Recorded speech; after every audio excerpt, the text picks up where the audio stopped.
ans après, les patriarches, l'apôtre Ezekiel Mandungu a effectué la semaine dernière une mission évangélique dans la province d'Inkwilu, dans le souci d'annoncer la bonne nouvelle dans tous les coins et recoins de ces villages, jusque dans les villages non atteints, où l'apôtre a également foncé, dans plusieurs autres villages, notamment les villages de Matamapita, Masimanimba et les villages de Mbanza Fumuketo.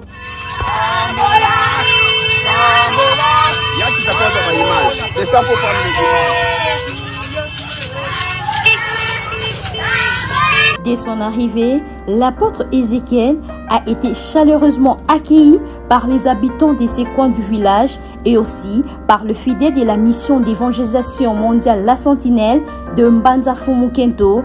La joie était au rendez-vous après une longue période d'absence.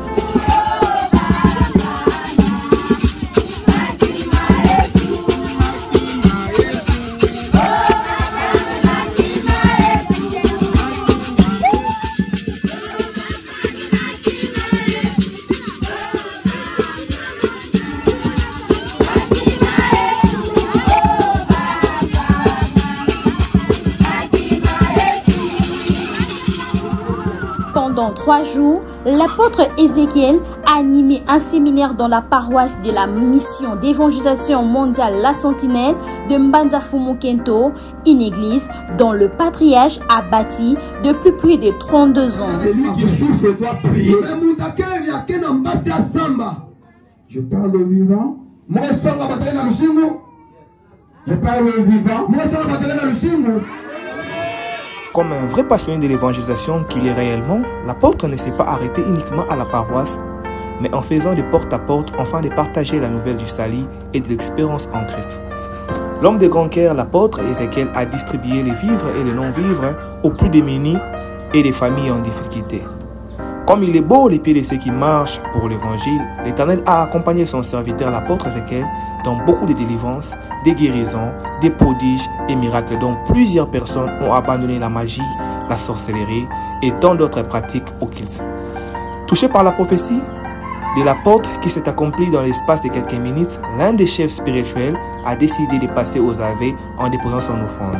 De l'autre côté, plusieurs chefs du clan de ces villages ont accepté de recevoir le Christ comme Seigneur et Sauveur afin de renoncer aux œuvres occultes. Pour clôturer sa mission en beauté, l'apôtre Ézéchiel a prêché l'évangile en plein air en vue d'être écouté par la masse avec pour objectif que l'évangile soit atteint.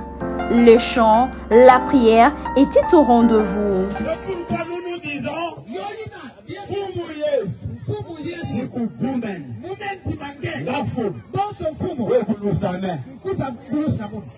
On dit ça chez nous, dans ma langue. Dans la langue de ma mère, on dit Fumouye. Dans la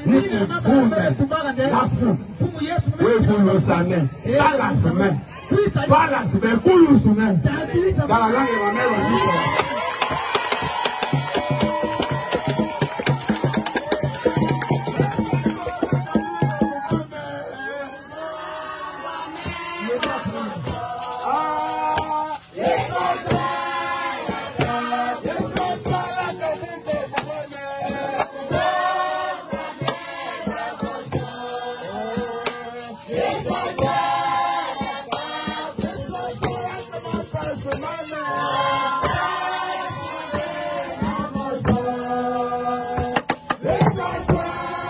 En tant qu'un guerrier dans l'évangélisation, comme a été toujours son souhait et sa mission d'évangéliser, du plus petit au plus grand, l'apôtre Ézéchiel n'a pas manqué de mots pour exprimer son sentiment.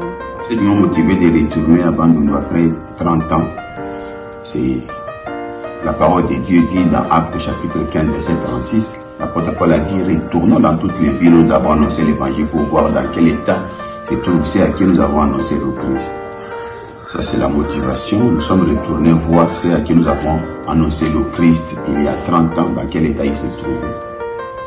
Par la grâce de Dieu, nous les avons trouvés dans la foi, persévérants. Ceux qui sont en vie, persévérants dans le Seigneur. Ceux qui sont partis au pied du Seigneur. Et nous avons été réjouis de voir leur persévérance. Et pour rappel, l'apôtre Ézéchiel Mandungu sert Dieu depuis plus de 43 ans et prêche la bonne nouvelle depuis 38 ans.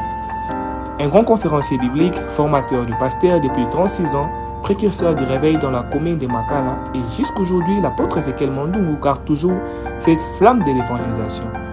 Comme il est dit toujours, l'évangile a pour but amener les hommes en Christ et édifier les hommes en Christ. L'apôtre reste un assoiffé de Christ. Évangéliser, c'est nous répondons seulement à l'ordre suprême que le Seigneur a donné dans Matthieu chapitre 28. Allez, faites de toutes les nations des disciples, baptisez au nom du Père, du Fils et du Saint-Esprit. Enseignez-leur à observer tout ce que je vous ai prescrit. Et aussi, je suis avec vous tous les jours jusqu'à la fin du monde. C'est à cet ordre-là que nous obéissons quand nous partons évangéliser. Donc, évangéliser, c'est obéir à l'ordre du Seigneur, amener les hommes à Christ et édifier les hommes en Christ. C'est cet objectif que nous avons voulu atteindre par ce voyage missionnaire.